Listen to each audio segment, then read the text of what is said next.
Yo, what up? We back with another edition of RPT, Real Prison Talk with Wes. And today we're going to help out another one of my subscribers. She said she was in a relationship with somebody. She held him down for 13 years in prison. And then he came home and he got distant on her.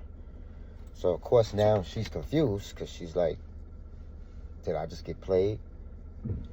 And it's not that complex, you know. It's easy to go into thinking that, oh, he just used me and now he's home and he don't want me. That's the first thing that comes to our mind, and that's not always the case. Sometimes that is the case, but not always the case, you know. So let me just try to paint this picture for you. We go to jail, we go to prison, and we're locked up by ourselves. If you're in a situation that, like I was in, you're in a cell 23 hours a day, you got one cellie. I was in the gang block, and you get 1 hour out of your cell, you know. You learn to live with yourself. You learn to be comfortable with yourself, you know. So I always feel like learning to be alone is kind of like preparing to be alone. Because what happens is you get comfortable with your own company. Now, unconsciously, because in the back of your mind, the inmate is saying to himself, I can't wait to get out and get some fucking companionship. That's what the inmate is saying. But what he's not knowing is he's becoming comfortable with just being by himself. So now he does that time, he gets comfortable, he gets into this feeling where I don't want to say, because I feel like I don't need anybody else, but I do want companionship. But after so many years of feeling like, of being comfortable with your own company, you start to realize it's not that bad, you know? And then you come home and you seek the love and affection of all your loved ones, you know? Not just companionship from a female. So now, if you got kids, they trying to get a little bit of your love. You got parents and families. You trying to spread yourself out thin. Don't be a guy like me that got a bag that I'm chasing daily, because it's only 24 hours in a day. So it could be not that he played you. It could also be, yeah, he used you. He needed somebody to talk to when he was in there. That's the risk we take. That's a risk females take. He needed somebody to talk to. He used you, came back home, got back to his family. A lot of guys in there be having families, wives, whatever, boyfriends, whatever you got going on in there. But it's lonely when that mail call come and your name don't get called, you know? And opposed to that, it's actually dope. It's a dope feeling to get your name called when when it's mail call.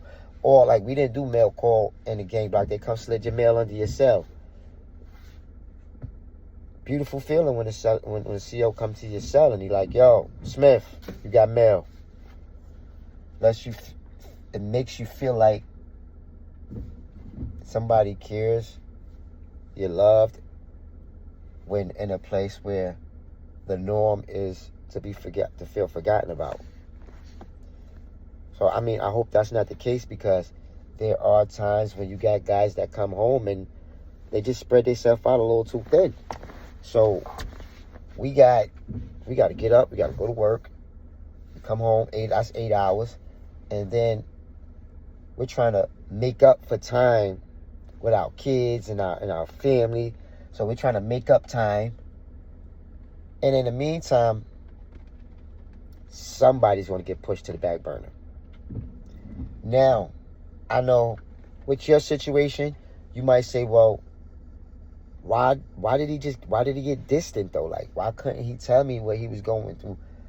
And it's not that simple, you know, because I go through the same shit, and I'm pretty sure I got people that think that I probably don't want to be around them or don't care about them.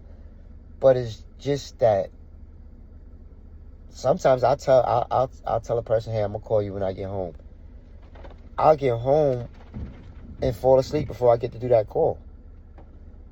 And does that mean I don't care about the person? No. Just meant that I'm trying to pack so much into this 24 hours, somebody's going to get pushed to the back burner. Now, I get it, you know. Why me? Why I got to get pushed to the back burner? In my situation, because I don't know I don't know the full details of her situation or how much she was there for the person, because she did say she was there for him for 13 years. And I believe that she is due some reciprocation for that love that she gave when he was down and out, needed it. Now, if me personally, I did my time by myself. No, I can't lie. My mom. But as far as a companionship, like a soulmate or a female coming to see me, I did my time by myself, you know. I used to express to the little homies that a bid without a girlfriend is less stressful. I did both. I had a girl my first bid. I was on the phone shouting, cursing a fucking wreck to her, fighting with her, writing in the mails, fighting with her. She done went through my phone when I went to jail and found all types of excuses on why she could go do whatever she wanted to do now when she didn't need the excuse, because when I was home, it wasn't nothing that she didn't find out after I left, that she didn't know when I was home, but she needed the excuse. So a situation like that, if you not doing what you're supposed to do, and he's in jail and he's in prison, and you out here having the time of your life, partying it away, expect that when he come home, you know. You call it distant, he might call it getting his get back, you know, or he might just say it's my turn, you know. You had your party, now it's time for me to have my party. But if you were someone that put your life on hold for this man, and you really held him down the way he needed to be held down, whenever he picked up the phone, there was you on the other end to pick it up and say hello, because there was money on it. Whenever he got mail call, it was your name on them letters that was sliding under them doors. Whenever he needed to go to commissary, it was your money that was put on his books so that he could buy soap, toothbrush, face cloth, towel, the little necessities that we need to feel like normal human beings. Food, you know. If that was you, then yeah, when he come home, I think it's only right that you guys walk through this together. So when he has his own PTSD and mental issues and he's going through it, because a lot of times, I said this in another video before, I can't blame it all on being busy. Sometimes I get a phone call and I'm just so mentally drained that all I could do is just sit there and look at the phone. I'm a texter, so I'll text all day. For some reason, for me, it takes less energy to text than it takes to actually hold a conversation. And sometimes I'm so drained that I don't have the mental capacity to hold a conversation anymore. So I'll look at the phone, I'll text back, hey, everything all right? Not because I don't want to be bothered, it is kind of small piece of I don't want to be bothered, but that's such a rude way to say it. Not because I don't like the person, it's because I have no more to give. I've been out here trying to make up for relationships and time that I lost so much that I'm pouring in so much. I'm pouring in so much to the people that's around me. And this is a lot. This is what happens a lot too. For a lot of people, you have to be in that circumference, because I'm pouring so much into my immediate circle, the people that's around me, that it may not be a lot left in the tank for the people that's 1,000 miles away that want to sit and talk on the phone.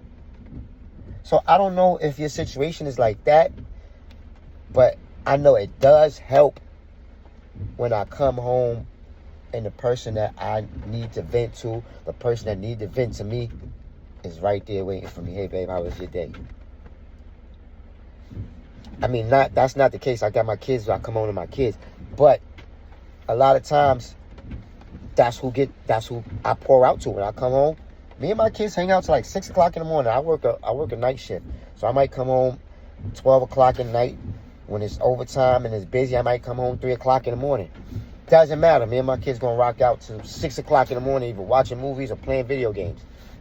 I don't know if they feel the same way I feel, but I missed them. I missed a lot of time with them, and I'm trying to get that back. It's hard for me to do that and entertain somebody on the phone. That's why I said, if you were here, if you're there when you get home, hey, babe, how was your day? We can sit down, we can chop it up. But if I have to go through the obstacle of holding a conversation with you at the same time while I'm trying to maintain a relationship and conversations with my loved ones that's around me, then a lot of times the people around me get the bulk of it, and the person that I have to interact with through phone calls might get pushed to the side a little bit. And I guess that's just it in a nutshell. You know, I hope I summed it up for you, because it's not one cut and dry reason. You know, it could be what you're thinking. It could be, man had a family and he came home to his family, and that's why you don't hear from him no more. I really don't think that's the case, because that's what we always run to. Oh, he got another girl. Oh, he played me. And sometimes it be real shit going on in here that we going through, you know. We just so used to being alone that sometimes I'm just sit back and I'm enjoying my company. I don't work all day. I took care of all my business, and now I got 30 to 45 minutes. I might roll up and just relax, you know what I mean? My me time might be that, you know. I don't know exactly which one it is. You would have to look at the individual and try to cipher out which situation you're in. But that's pretty much it, cut and dry, you know. If you guys got any more questions that you want me to answer, you can hit me on my Instagram, wes.smith.129. That's wes.smith.129. Be on the lookout for my projects that I got coming out. I got 2 books already written in the works. I got another one that I'm writing. The 2 that's written is How to Survive Prison and Vengeful Hearts, which is a urban novel or hood book, as some of us call it. Be on the lookout for those. And I'm in the process of how to survive life after prison. I'm sorry, I forgot the damn name of my book. And that's because that title is still a work in process. But Life After Prison, my How to Survive Part 2, I'm working on that right now as we speak. So we got a lot of things in the works, you know. Holla at me. Until next time, peace.